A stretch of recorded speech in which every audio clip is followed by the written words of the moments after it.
Yo, YouTube, what is up? How are you guys doing today on this beautiful Friday? I hope you guys are having a good day. I know I am. We are going back to our One Piece character reviews, and today on our One Piece character review, we are going to be covering Giolla. Alright, so let's just jump right on into some statistics about Giolla. She debuted in chapter 682 of the manga, episode 608 of the anime.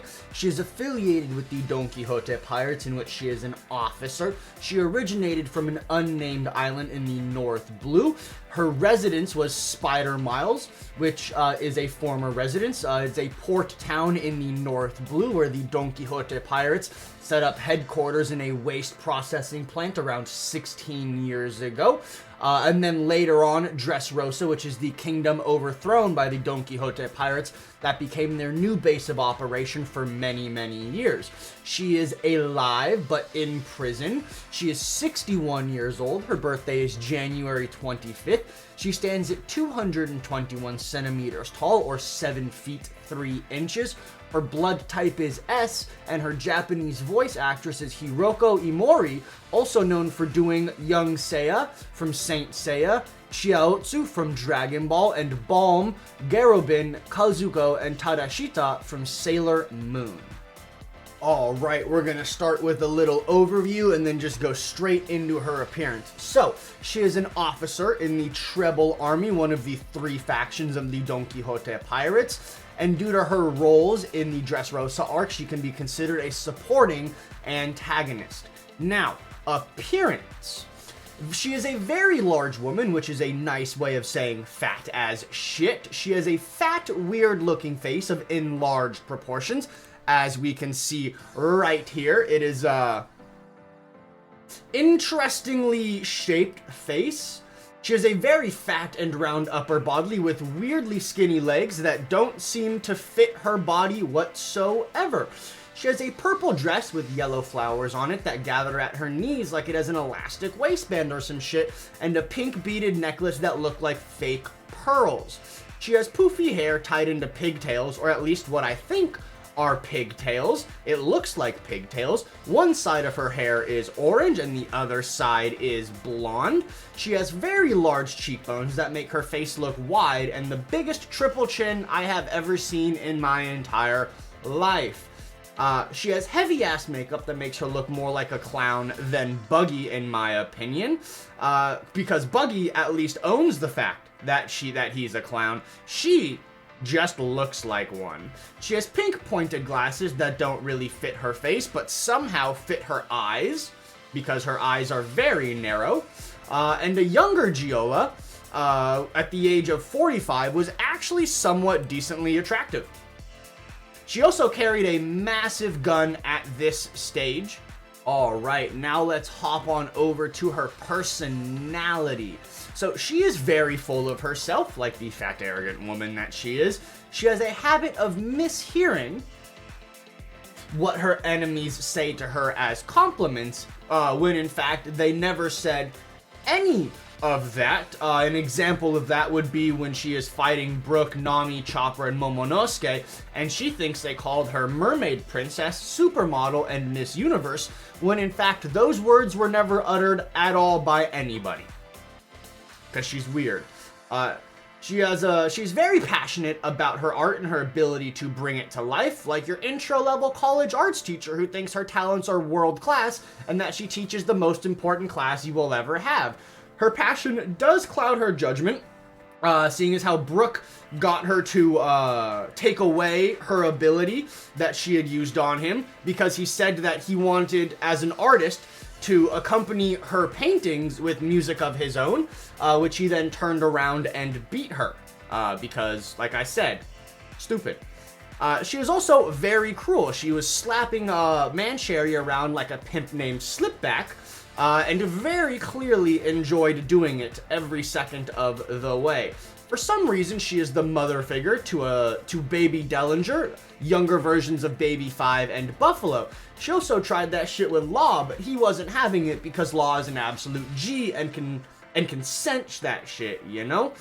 She is prone to prejudice because she thought Law's Amber Lead syndrome was contagious, like many other people, but it's not. So, just a prejudiced art teacher, essentially. Alright, now we're gonna cover her relationships to her crew. So she is very loyal to the Donquixote pirates, serving her young master, which is Doflamingo, under the Treble army. Doflamingo does seem to have genuine concern for Giolla as he chased the 𝙲𝚘𝚙𝚢𝚛𝚒 when Law took her hostage. She is very close to Dellinger as she was the one who found him abandoned as a baby, I believe like very newborn, and raised him as his mother, which is one of the reasons he has an atrocious sense of fashion. I mean, he does. She does too, which makes a lot of sense. She is very good friends with 𝙬𝚘𝚙𝚎. They do old people shit like play cards together, which makes sense because they're both ancient. She gets very mad at Baby 5 for accepting literally, and when I say literally, I mean literally every single marriage proposal that comes her way. I think she's had something like 25 fiancés that have all been killed by Doflamingo, so she gets very upset at that, and within good reason. It's kind of stupid. Anyways, she also hates Law and considers him a traitor who should be killed pretty much like everybody else in the crew. Alright, now we're gonna finish up with her abilities and powers and then a little bit of trivia. So, as an officer in the Treble army and the Donquixote pirates, she has a high level of authority, command of over 2,000 soldiers, which is wild to think about because I didn't even think the Donquixote army had 2,000 soldiers total, but I guess they do. She is trusted enough by Doflamingo to kidnap Momonosuke and raid the 𝙲𝚘𝚙𝚢𝚛, meaning that she is in a position of high trust, which would make sense seeing as how Doflamingo does seem to have genuine care for her, like I said earlier on in the video. So she is also strong enough to beat Nami, Brook, Momonosuke, and Chopper with what appeared to be little to no effort. However, after she undid her Devil Fruit ability on Brook, Brook did one-shot her, so she's not that strong, but she does possess an unusually capable body despite her looking very fat and unathletic. She's able to lift and throw subordinates with one hand and easily knock out another with her other hand. She did manage to recover quickly after being one shot by Brook, so I guess her durability is pretty high. And after she got jumped by Nami, Chopper, and Momonosuke, they jumped her in a sense to prevent her from continuing to attack them. So Brook beat her, she was down, she got up, she got jumped, she got up, she got jumped, she got up, she got jumped. That's just how the Straw Hats roll, they just jump you. But yeah.